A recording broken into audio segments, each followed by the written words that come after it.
Assalamualaikum warahmatullahi wabarakatuh. Alhamdulillah, salatu wassalamu ala rasulillah wa ala alihi wa sahbihi wa man wala. Allahumma a'inna bi fa'alna wa zidna ilman wa amalan wa ilmin. Allahumma faqihna fid din wa ta'alna futuhan al-yaqin. Allahumma asbina bi-ikhlas fil aqwali wal a'mali. Allahumma amin. Jamaah rahimahumullah. Allah Ta'ala kita akan melakukan kembali pembahasan matan salah satu usul wadilah juga. Kata Syekh Muhammad bin Abdul Wahab Al-Tamimi rahimahullah Ta'ala. Kita masih di pembahasan al-aslu tsalits, fondasi yang ketiga, yaitu ma'rifat Nabi Muhammad sallallahu alaihi wasallam. Mengenal Nabi kita Muhammad sallallahu alaihi wasallam.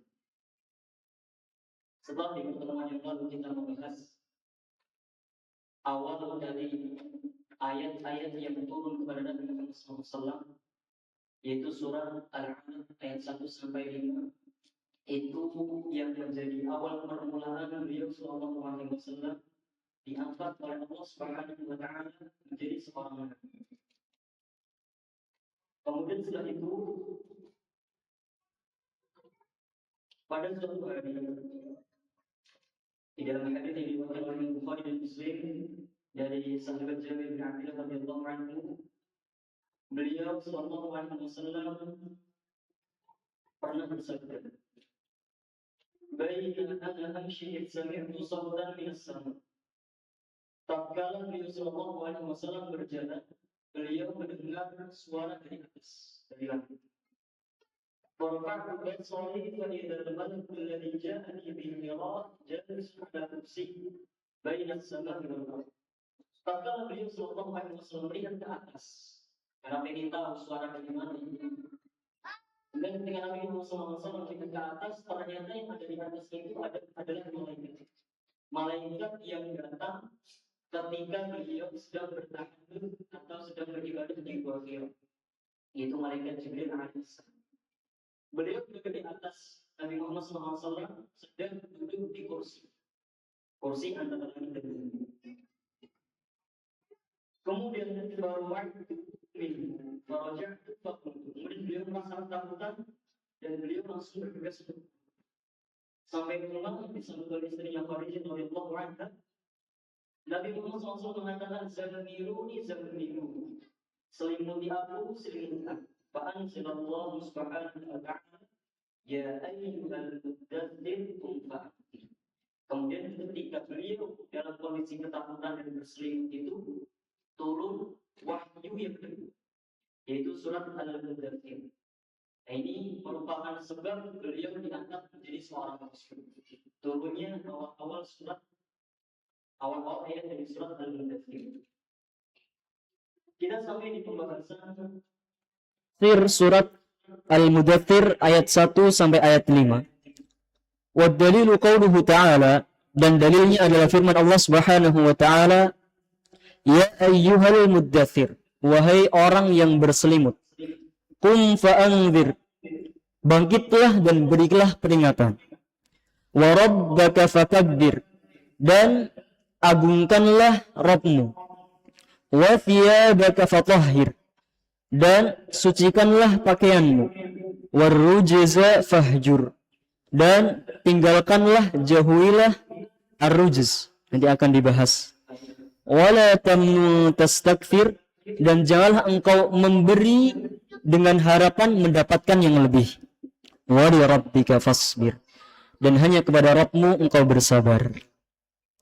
Ini adalah awal-awal ayat di surat Al-Mudaththir yang diturunkan oleh Allah Subhanahu wa taala setelah turunnya surat Al-Alaq 1 sampai 5. Tafsiran kata Syekh Muhammad bin Abdul Wahab, "Wa ma'na qum fa'anzir," dan makna dari ayat qum fa'anzir, bangkitlah wahai Muhammad, fa'anzir, berikanlah peringatan, ay yunziru 'anil syirk wa yad'u ila tauhid, Allah memerintahkan beliau untuk bangkit dari ranjangnya, dari kondisinya itu, untuk keluar rumah memperingatkan manusia. Yundiru ani syirki wa yad'u ila tauhid, dan menyeru manusia menuju tauhid, mengisahkan Allah Subhanahu wa taala. Kemudian ketika itu beliau keluar ketemu dengan kaumnya, mengatakan, ya qaumi qulu la ilaha illallah tuflihu. Wahai kaumku, katakanlah la ilaha illallah, tiada Tuhan yang berhak disembah kecuali Allah, maka kalian akan beruntung, maka kalian akan selamat. Dan mereka, kaum yang diseru oleh Nabi Muhammad SAW itu adalah kaum yang mereka paham bahasa Arab, orang-orang yang ahli syair. Jadi mereka tahu makna dari la ilaha illallah itu apa. Sekarang yang jadi masalah, kita sering mengucapkan la ilaha illallah, namun kebanyakan kita tidak paham apa makna daripada la ilaha illallah itu sendiri. Ada orang setiap hari mengucapkan la ilaha illallah namun dia meminta kepada selain Allah. Ada orang mengucapkan la ilaha illallah namun dia masih memberikan sesajen. Ada orang mengucapkan la ilaha illallah namun dia masih beristighatsah kepada selain Allah. Berarti kan dia tidak paham makna daripada la ilaha illallah. Dan makna la ilaha illallah ini sudah kita jelaskan di pertemuan yang kita membahas al-aslu tsani, pondasi yang kedua, yaitu membahas tentang rukun Islam, yaitu syahadat tauhid, asyhadu an la ilaha illallah. Karena mereka orang-orang kafir Quraisy itu paham ketika mereka mengucapkan la ilaha illallah, konsekuensinya, maka mereka harus meninggalkan semua sesembahan mereka. Maka mereka tidak mau. Kemudian mereka menjawab mengatakan, aja'alal alihata ilaha wahida inna hadza la syai'un ujab. Apakah Muhammad akan menjadikan sesembahan-sesembahan kami yang banyak ini menjadi satu sesembahan saja, yaitu Allah? Mereka mengatakan, inna hadza la syai'un ujab. Sesungguhnya hal ini adalah sesuatu yang ajib, sesuatu yang aneh. Itu. Mereka mengatakan seperti ini karena mereka paham. Setelah mengucapkan la ilaha illallah, maka mereka harus meninggalkan semua sesembahan itu. Akhirnya mereka tidak mau, dan mereka tetap di atas agama mereka. Kemudian kata Syekh, wa rabbaka fakabbir, dan ay azimhu bit tauhid, dan agungkanlah Rabbmu dengan tauhid. Banyak model cara mengagungkan Allah Subhanahu wa taala. Dan cara yang paling tinggi, cara yang paling besar untuk kita mengagungkan Allah Subhanahu wa taala, yaitu dengan cara apa? Dengan cara kita mentauhidkan Allah, tidak menyekutukannya dengan apapun.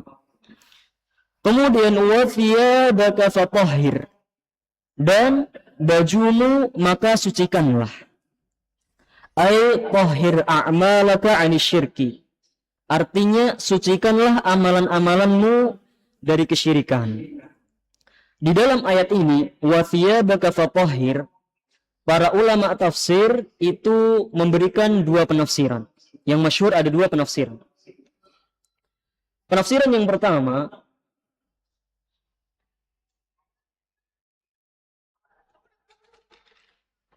yaitu annal murada biha tathiru thiyabil malbusati minan najasat.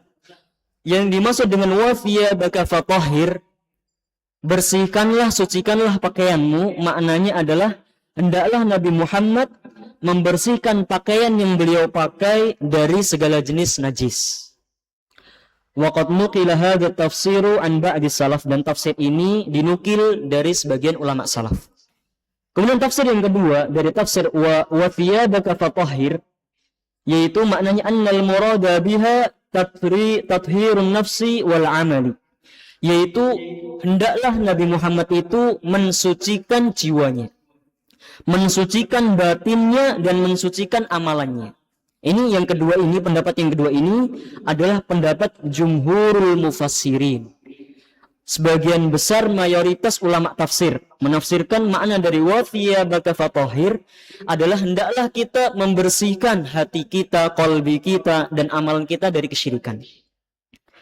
Dan pendapat yang kedua ini yang diambil oleh Syekh Muhammad bin Abdul Wahhab rahimahullah untuk menafsirkan ayat ini, ay tahhir a'malaka 'ani syirk. Bersihkanlah, sucikanlah amalan-amalanmu dari segala bentuk kesyirikan. Kemudian warrujza fahjur, dan ar-rujz, maka hajirlah.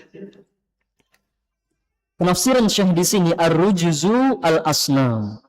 Kata Syekh, makna dari rujz adalah asnam, yaitu patung-patung. Namun sebagian ulama tafsir yang lain menafsirkan bahwasanya ar-rujzu al-authan adalah berhala-berhala. Beda nggih antara sonam dan wathan. Kalau sonam itu adalah patung yang berbentuk kemudian disembah, itu namanya sonam. Tapi kalau authan, wathan itu adalah berhala. Semua hal yang disembah baik itu dalam bentuk patung atau mungkin itu batu atau itu pohon atau itu kuburan, ketika itu disembah namanya wathan atau berhala. Jadi kata wathan ini lebih umum dan kata sonam tercakup di dalamnya. Ar-rujzu al-asnam wa hajiruha tarkuha wal bara'atu minha wa ahliha. Dan makna hajir secara bahasa itu adalah at-tarku, meninggalkan.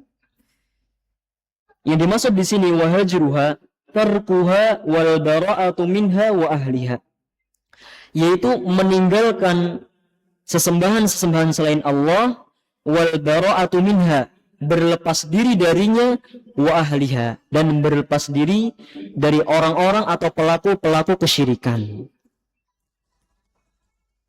Maka menghajar, fahajirul ma'budat, orang dikatakan dia menghajar sesembahan selain Allah itu tatkala dia mengerjakan 4 hal. Yang pertama, tarkuha wa tarku ahliha, dia meninggalkan segala sesembahan selain Allah dan meninggalkan orang-orang yang menyembah selain Allah. Ini yang pertama. Wa tsani, yang kedua, firaquha wa firaqu ahliha, yang kedua adalah menjauh. Ini tingkatannya lebih di atas daripada meninggalkan. Kadang ada orang yang meninggalkan namun dia masih beriringan. Yang kedua, konsekuensi yang kedua dari kita menghajar, meninggalkan segala sesembahan selain Allah itu adalah menjauh. Menjauh dari segala sesembahan selain Allah dan menjauh dari pelaku-pelaku yang berbuat kesyirikan. Kemudian watsalitsu, yang ketiga, wal bara'atu minha wa min ahliha. Kemudian yang ketiga adalah berlepas diri dari sesembahan selain Allah dan berlepas diri dari orang-orang yang menyembah selain Allah. Karena kadang ada orang yang dia diri sendiri, dia meninggalkan sesembahan selain Allah. Dia menjauhi orang-orang yang menyembah selain Allah. Namun dia tidak berlepas diri dari sesembahan tadi. Dan dia tidak berlepas diri dari orang-orangnya tadi. Dia meyakini bahwasanya saya meninggalkan, tapi mereka yang menyembah sesembahan itu benar. Nah, ini bermasalah tauhidnya. Ini bermasalah tauhidnya. Kalau ada orang meyakini hal seperti ini, maka harus ada sikap berlepas diri dari sesembahan tadi. Kemudian yang keempat, dan ini yang terakhir, yaitu wa'adawatu ahliha, memusuhi sesembahan selain Allah dan memusuhi orang-orang yang menyembah selain Allah. Namun perlu digarisbawahi di sini bahwasanya tatkala seseorang memusuhi orang yang melakukan kesyirikan, itu jangan sampai kita memusuhi orangnya. Jangan sampai kita memusuhi pelakunya. Namun kita musuhi perbuatannya. Karena kalau misalkan kita memusuhi orangnya, nanti akan menjadi masalah yang berturut-turut. Nanti akhirnya apa? Semua yang dia katakan pasti akan kita salahkan. Tapi beda dengan kita memusuhi sikapnya, sebagian sifatnya.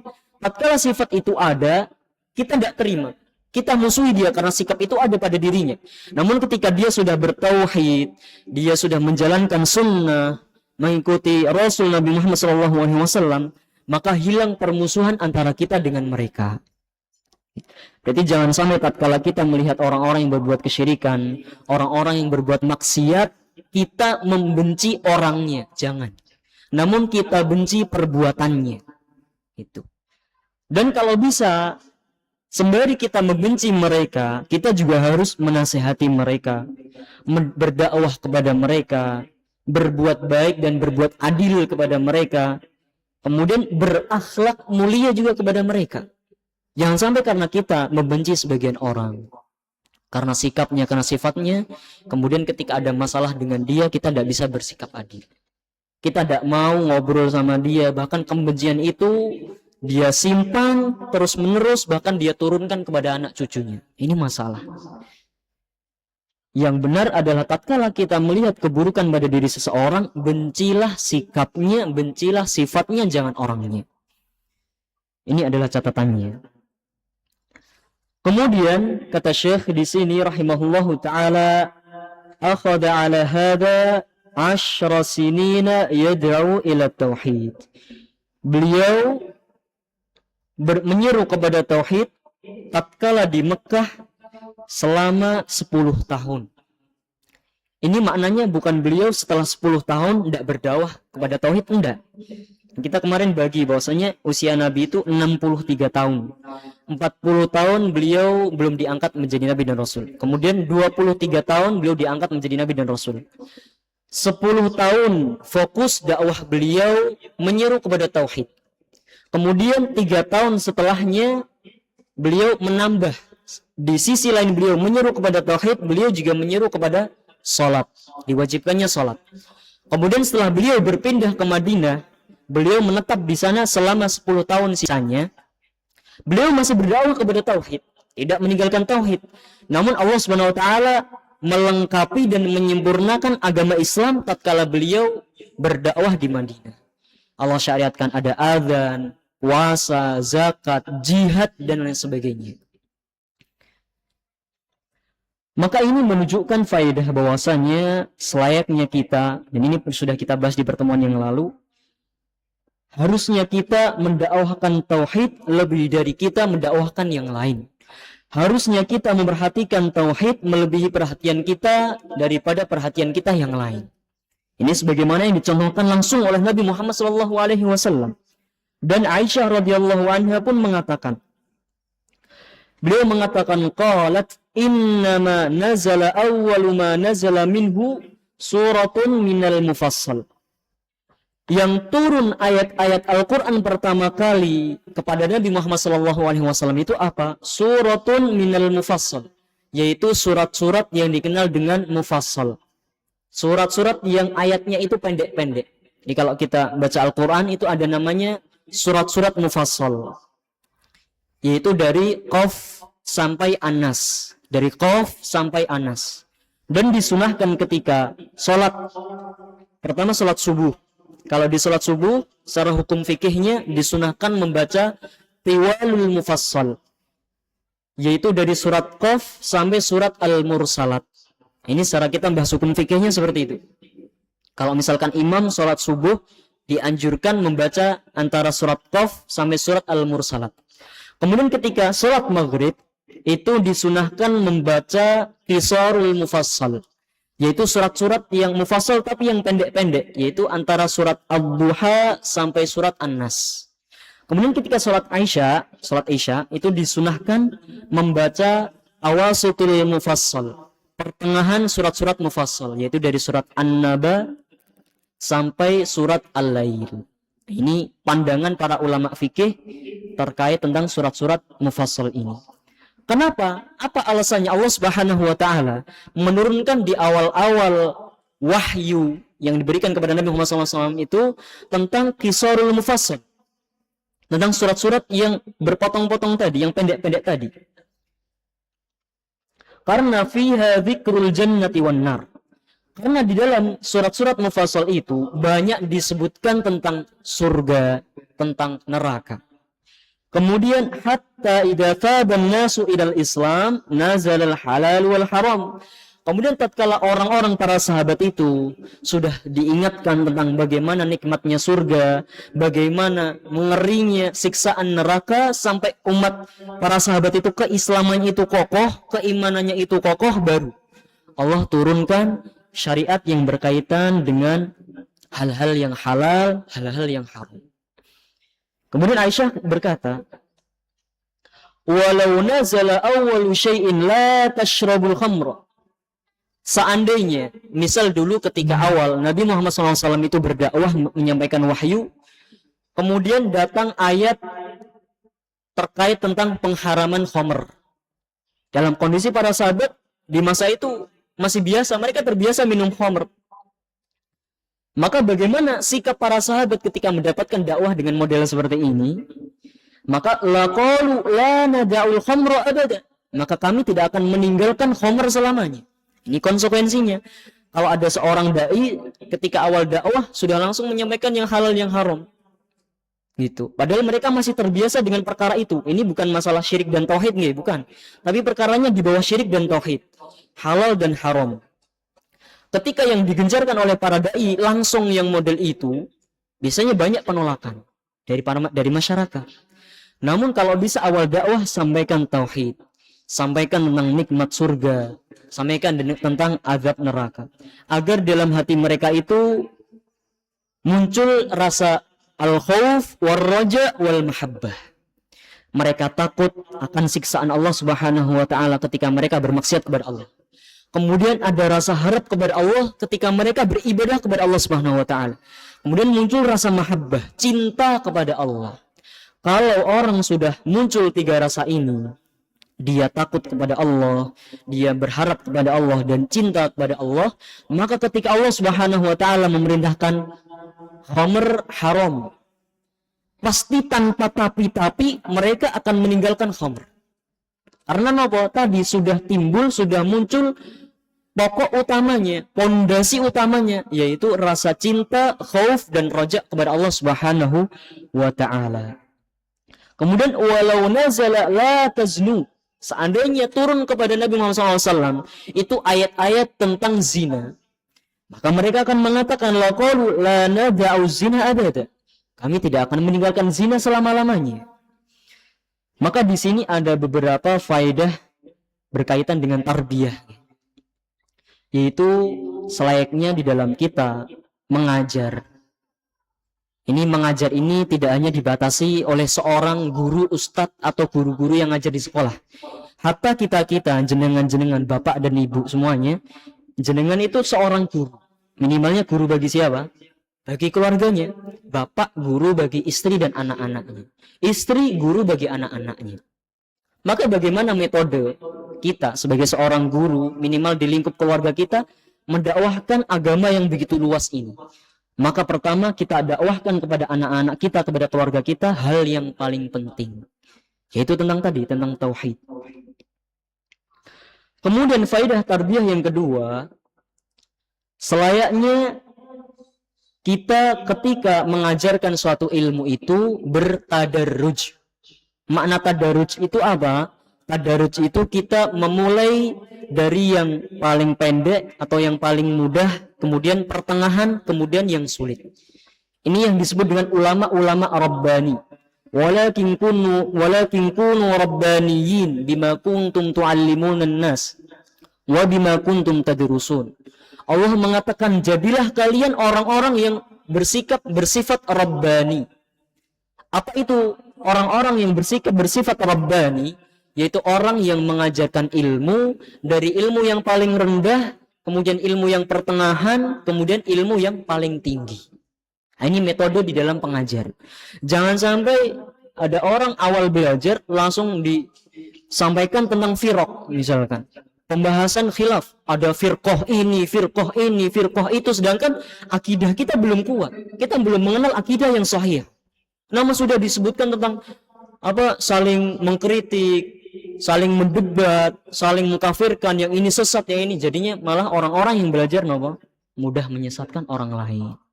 Ini nanti akan bermasalah karena metode dakwah gurunya sudah keliru. Namun kalau kita mulai dari pondasi dulu, kemudian kita bangun temboknya, kemudian atapnya, insya Allah pun hasil orang-orang yang belajar, dia pertama akan kokoh ilmunya, kemudian akan hikmah di dalam menyikapi suatu perselisihan. Ini hasil dari orang-orang yang belajarnya tadarruj secara bertahap. Kemudian faedah tarbiyah yang selanjutnya, yaitu membangun kesadaran internal atau kesadaran yang bersifat qalbiyah sebelum membangun kesadaran yang bersifat eksternal, yaitu yang zahir. Ini adalah salah satu metode di dalam mendidik anak. Karena ketika kita belajar ilmu tentang parenting, itu manusia di dalam fase hidupnya ini terbagi menjadi 4 fase. Fase yang pertama namanya fase tufuliyah. Fase yang kedua namanya fase tamyiz. Fase yang ketiga namanya fase murahaqah. Fase yang keempat namanya fase baligh. Nah, semua orang akan melewati 4 fase ini ketika dia akan hidup sampai nanti dewasa dan meninggal. Apa itu fase yang pertama? Fase yang pertama namanya fase tufuliyah. Fase tufuliyah itu artinya masa kanak-kanak. Kapan waktunya? Yaitu mereka yang berusia 0 sampai 7 tahun. Nah, kondisi orang ketika berusia 0 sampai 7 tahun atau anak-anak berusia 0 sampai 7 tahun itu kondisi di mana anak-anak itu mudah menyerap informasi, Pak. Matanya mudah untuk melihat sesuatu, kemudian dia pelajari. Telinganya mudah untuk mendengarkan suatu ilmu. Makanya banyak anak-anak yang tiba-tiba dia bersikap ini dan bersikap itu yang orang pun tidak mengajarinya. Nah, dia dapat dari mana? Dia dapat dari tadi informasi dari yang dia lihat, yang dia dengar. Dan semua yang dia peroleh tadi itu di dalam hatinya dia benarkan. Fase 0 sampai 7 tahun ini adalah fase masa di mana anak-anak itu membenarkan semua informasi. Tidak ada mereka tidak bisa memilih mana yang hak, mana yang batil, mana yang benar, mana yang salah, tidak bisa. Ini di masa 0 sampai 7 tahun. Maka kalau bisa kita punya anak di usia 0 sampai 7 tahun itu contohkan yang baik-baik. Ajarkan yang baik-baik. Dan semua hal itu ajarkan semua hal yang berkaitan dengan batin tadi. Pertama kita bangun fondasi hatinya. Karena kalau hatinya sudah cinta kepada Allah, hatinya sudah cinta kepada Nabi Muhammad SAW, hatinya sudah cinta kepada masjid, kepada sholat, kepada Al-Quran, nanti di usia 7 tahun, masa tamyiz, ketika kita katakan, nak, Allah Subhanahu wa Ta'ala memerintahkan kamu sholat 5 waktu dalam sehari. Pasti mereka tidak akan tapi akan langsung menjalankan. Kenapa? Karena sudah kita ajari di masa 0 sampai 7 tahun itu tadi cinta kepada Allah, cinta kepada Nabi Muhammad, cinta kepada masjid. Kan ini sebagaimana hadis Nabi Muhammad SAW. Nabi SAW mengatakan muru abna'akum li sholati wa huwa abna'u sab'in. Perintahkanlah anak-anak kalian ketika berumur 7 tahun. Wadribuhum wa hum abna'u 20. Dan pukullah mereka ketika mereka berumur 10 tahun. Wa farriqu bainahum fil madaji', dan pisahkan antara anak yang laki-laki dan perempuan di tempat tidurnya. Nah, dari hadis ini diambil tadi metode tarbiyah anak. 0 sampai 7 tahun itu tadi kita ajarkan keimanan, tentang rasa cinta dan kebaikan. Kita ajak anak-anak ke masjid bukan dalam rangka memerintahkan mereka untuk sholat, bukan. Tapi membuat mereka kita mengenalkan masjid. Kita membuat mereka cinta kepada masjid, cinta kepada orang-orang yang memakmurkan masjid. Nah, nanti setelahnya, kalau mereka sudah masuk marhalah yang kedua, fase yang kedua, yaitu masa tamyiz, maka mereka sudah mulai berpikir. Akalnya sudah mulai berjalan. Maka di fase tamyiz ini, usia 7 sampai 10 tahun, mereka akan banyak bertanya nanti. Kenapa ini, Bi? Kenapa itu, Mi? Akan banyak bertanya. Maka ketika masuk fase ini, nah baru kita ajarkan mereka tata cara sholat yang benar, tata cara wudhu yang benar, dan syariat-syariat Islam yang lain. Itu. Dan ini banyak kami lihat sendiri ketika di Yaman. Anak-anak perempuan di Yaman itu, ketika mereka masih kecil-kecil, umur 3 tahun, 4 tahun, 5 tahun, mereka pakai pakaian biasa, bukan pakai pakaian yang tertutup seperti kita di Indonesia, enggak. Pakai pakaian kadang segini. Itu kita lihat sendiri di Yaman, anak-anak kecil. Dan orang tuanya mereka pakai cadar tertutup rapi. Namun ketika mereka sudah masuk tamyiz, sudah kelihatan kedewasaannya, baru mereka langsung tertutup. Tidak ada yang terbuka, wajahnya pun tidak kelihatan. Itu di Yaman kita lihat seperti itu. Kenapa kok bisa? Mereka tidak ada penentangan. Kan sekarang banyak orang-orang perempuan yang mungkin dari awal tidak terbiasa pakai hijab. Kemudian ketika dewasa dia sudah masuk balik, wajib berhijab. Namun ketika orang tuanya menyuruh nak pakai hijab, akhirnya nopo banyak anak-anak yang membantah. Kenapa bisa terjadi seperti itu? Karena tadi didikan di awal orang tua belum mengenalkan dia tentang Allah, tentang cinta kepada Allah. Coba kalau anaknya sudah cinta kepada Allah, maka Allah memerintahkan kamu ketika sudah dewasa untuk berhijab. Karena orang yang melihat auratmu maka kamu akan berdosa. Pasti mereka langsung berhijab tanpa tapi. Ini adalah metode pendidikan yang selayaknya kita terapkan kepada anak-anak kita. Dan ini pun yang diterapkan oleh Nabi Muhammad SAW. Itu ketika mereka dulu di masa kekafiran, kemudian turun ayat-ayat tentang cinta kepada Allah, peringatan kepada surga dan neraka. Akhirnya tumbuh keimanan kepada mereka. Setelah itu mereka hijrah ke Madinah, baru muncul syariat-syariat yang lain.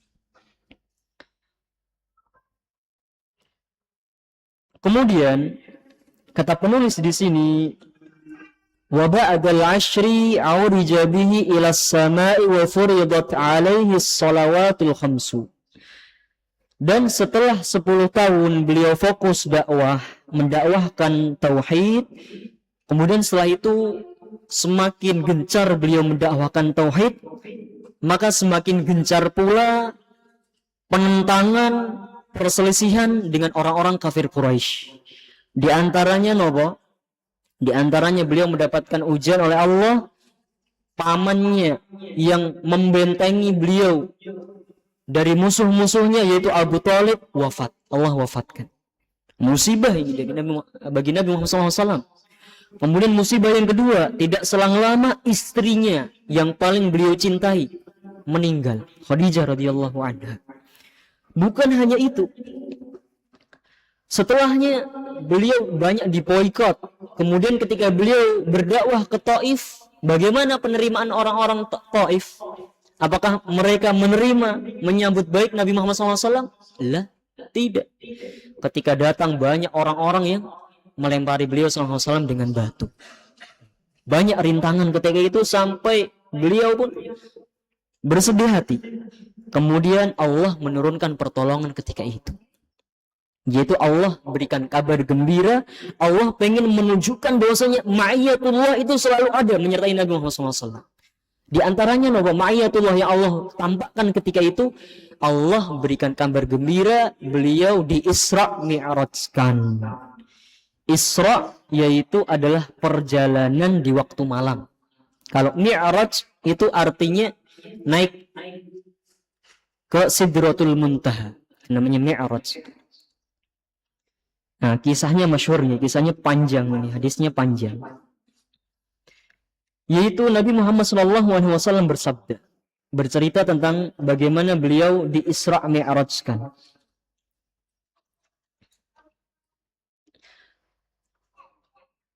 Beliau mengatakan, utitu bil buraqi wa huwa dabatun abyad tawilun fawqal himari wa dunal baghal. Tatkala beliau mau di Isra Mi'rajkan itu, Allah datangkan kepada beliau seekor hewan. Namanya apa? Buraq. Buraq. Bagaimana bentuknya buraq ini? Karakteristiknya kata Nabi Muhammad SAW, buraq ini warnanya putih, kemudian badannya panjang. Fawqal himar, tubuhnya lebih besar daripada himar, keledai, dunal baghal.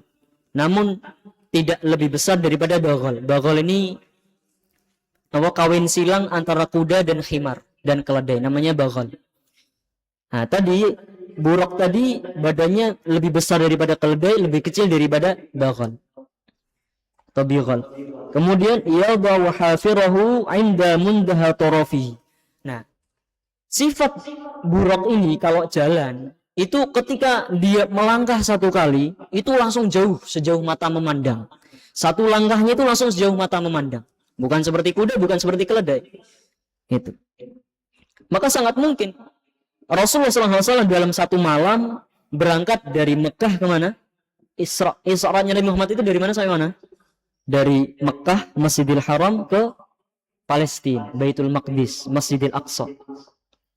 Nah itu sangat mungkin sekali karena Allah sifati hewannya aja seperti ini. Itu kan hewannya aja seperti ini. Itu. Karena banyak orang-orang di zaman dulu yang mendustakan Isra Mi'raj. Kemudian beliau bersabda, "Faraqibtuhu hatta ataitu Baitul Maqdis." Kemudian Nabi Muhammad SAW menaiki buraq tadi sampai ke Baitul Maqdis. Farabattuhu bil halaqati allati yarbutu bihil anbiya. Beliau turun dari buraqnya dan beliau mengikat di tempat yang biasanya para nabi mengikat hewannya.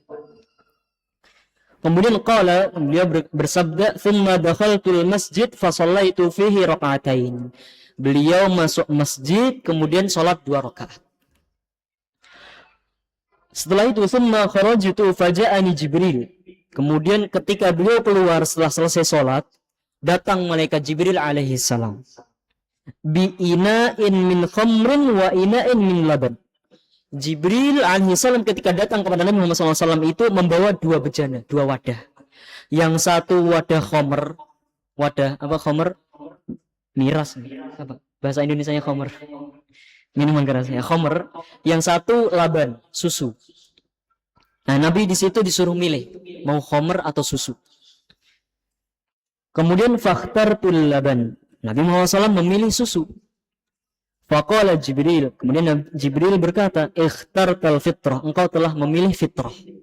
Engkau telah memilih fitrah. Thumma araja bina ilas sama. Kemudian malaikat Jibril membawa Nabi Muhammad SAW untuk mi'raj. Jadi Isra'nya Nabi itu dengan buraq, tapi mi'rajnya Nabi dibawa oleh malaikat Jibril alaihissalam. Ilas sama, kemudian mereka naik ke langit. Fastaftaha Jibril faqila. Kemudian ketika masuk langit pertama, malaikat Jibril berkata, kemudian penjaga langit pertama itu para malaikat bertanya, "Man anta? Siapa kamu?" Qala Jibril, "Ana Jibril, saya Jibril." Qila wa man ma'ak? Dan para malaikat pun bertanya, "Siapa yang bersama kamu?" Qala Muhammad. Yang bersamaku adalah Nabi Muhammad sallallahu alaihi wasallam. Qila qad bu'itsa ilaih. Apakah beliau sudah diizinkan untuk naik ke langit pertama? Maka qala qad bu'itsa ilaih. Iya, Allah telah mengutusnya, mengizinkannya untuk naik ke langit pertama. Akhirnya fafataha lana atau fafutiha lana. Akhirnya pintu langit pertama itu pun dibukakan. Maka malaikat Jibril dan Nabi Muhammad SAW naik. Nah, ketika naik di langit pertama itu, ada seorang nabi di situ yang menempati langit pertama. Siapa itu? Faida ana bi Adam. Ketika itu beliau Nabi Muhammad SAW melihat Nabi Adam alaihi salam. Isya sebentar lagi ya. 3 menit lagi.